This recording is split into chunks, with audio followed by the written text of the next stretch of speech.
Hello everyone and welcome back. My name is Lucie and I'm your physician artist. Now for today's painting, you're going to see a Dutch pour. However, this Dutch pour will have tons of cells.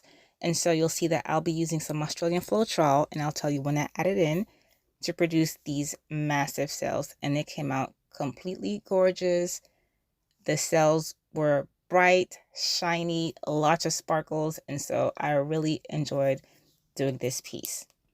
Now I am using or reusing a canvas, an old canvas. It's an 8 by 16 inch, and I'm covering it with a black base. And this is just Amsterdam's black oxide. Now with these colors, I literally mixed every single one with other colors to create the colors that you saw, well, that you're going to be seeing today on this video. And so the colors look like, your pinks and purples and blues, but each one was mixed with other colors that I decided to just put together and create the ones that you see for this palette. And so there's no specific recipe or ratios for these colors. They were mixed with paint and water. But as far as how they came out, I'm happy the colors came out as they did. Now, when I say these are custom colors, that means that I probably took, for the purple one, about 3 or 4 different purples, or some of them were leftover paints that were close to purple that I dumped into a container, a small container, mixed it, and it turned out that way, and probably added some white or something just to get it a little bit brighter. So here's the first one.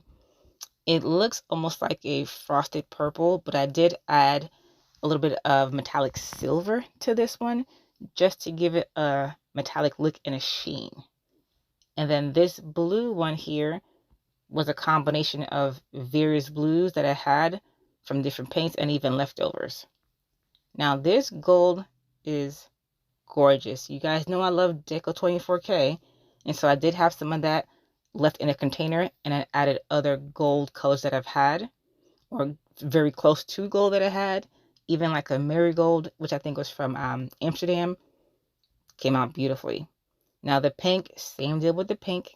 Now this is just plain white, titanium white from Amsterdam. Here's a little bit more white from Amsterdam with nothing else in it.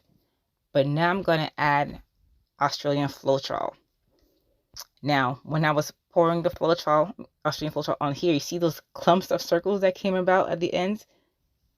That was a little bit too much that I expected, but why not leave it? Because at the end, the cells were beautiful. Now, throughout the video, you're going to watch them grow, and they're magical. Because you see how small they are now as I'm moving the paint? They'll get so much bigger than that and pretty much encompass that entire canvas. And so you'll see them grow, and we'll let them grow. They'll do their thing. Now, I didn't like how that corner looked like, so I just used my finger to kind of shape it the way I wanted to. And I'm going to dab a little bit more black paint that fell down so I can cover one of the little spots there. But when you're painting, if you don't like the paint, it's so fluid that you can just use your finger or a brush or anything you have around just to move things around until you are satisfied with what you're seeing. Now you see how much bigger the cells got?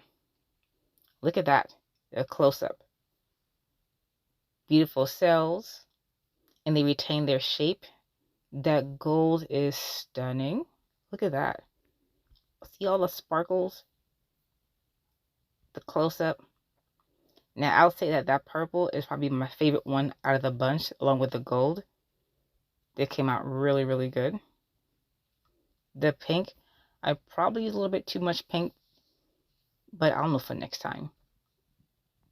But otherwise, this came out really nice, this palette. I ended up doing a few coasters that way.